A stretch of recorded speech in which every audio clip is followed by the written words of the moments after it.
Hello friends! Welcome to Storytime. Today we'll be reading The Mindful Dragon by Steve Herman.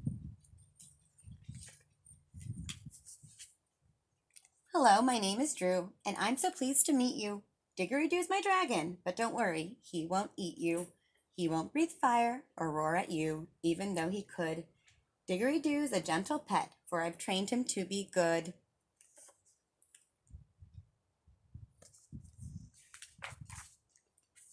A dragon is not hard to train, for dragons are quite smart, and underneath their dragon scales there beats a tender heart.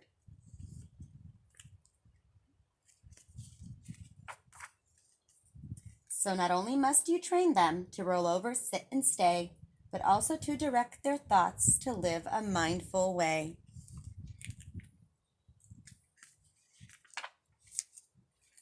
One time I saw poor Diggery-Doo looking very sad.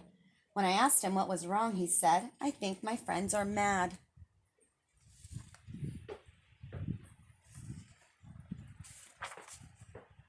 Do you remember yesterday when we went for a swim? What if they were jealous that I didn't swim with them?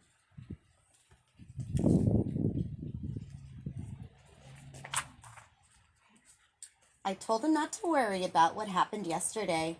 There's not a thing that you can do to change it anyway.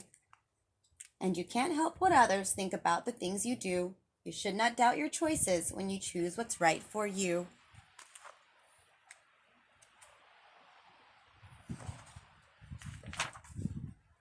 Then one day I saw that Diggery-Doo was feeling sad again. Dragon tears ran down his face and dripped right off his chin.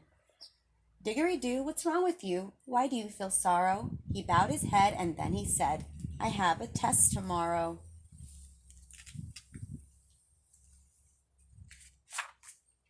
My poor dragon was so scared he had a tummy ache.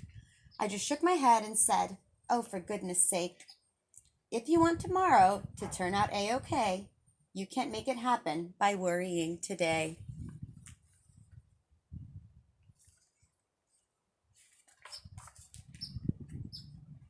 Then I sat my dragon down so we could talk a while.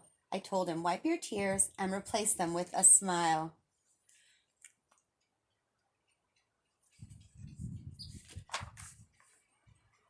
Just leave the past behind you with its blunders and regret, and don't fret about the future, for it's not happened yet.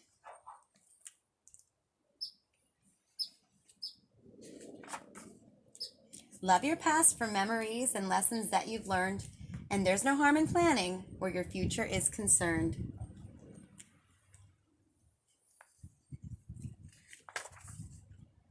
But neither past nor future are places you can live, lest you miss out on today and all it has to give.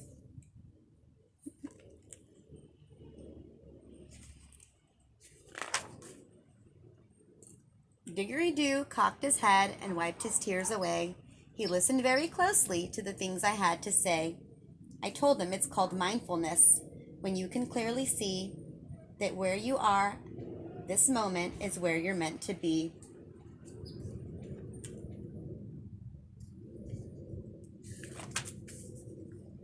That's why we call today the present, for it is like a gift that we open with our senses to give our hearts a lift.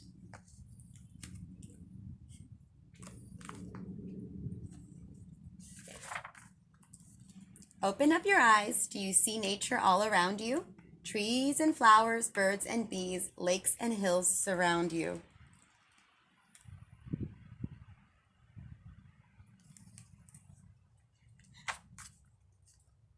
Listen for the music when the wind blows through the pines. Smell the fragrance of perfume from the honeysuckle vines.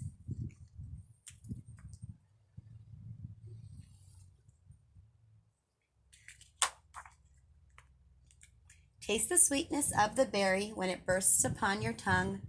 Dance barefoot through the dew when the day is fresh and young.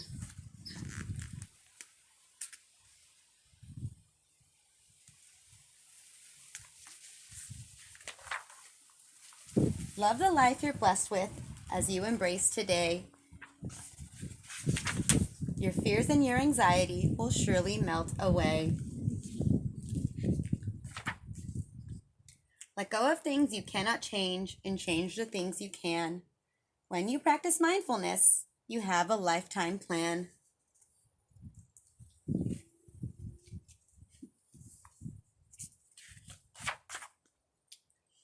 And when you've mastered mindfulness, don't keep it to yourself. Don't put it in a box which you store upon a shelf. Use mindfulness to guide your life and bring much peace to you. Then share it with friends you meet so they can have some too.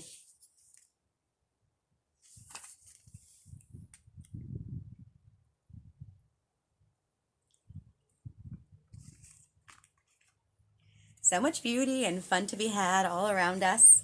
Go on and find some friends. Thanks for joining me. See you next time.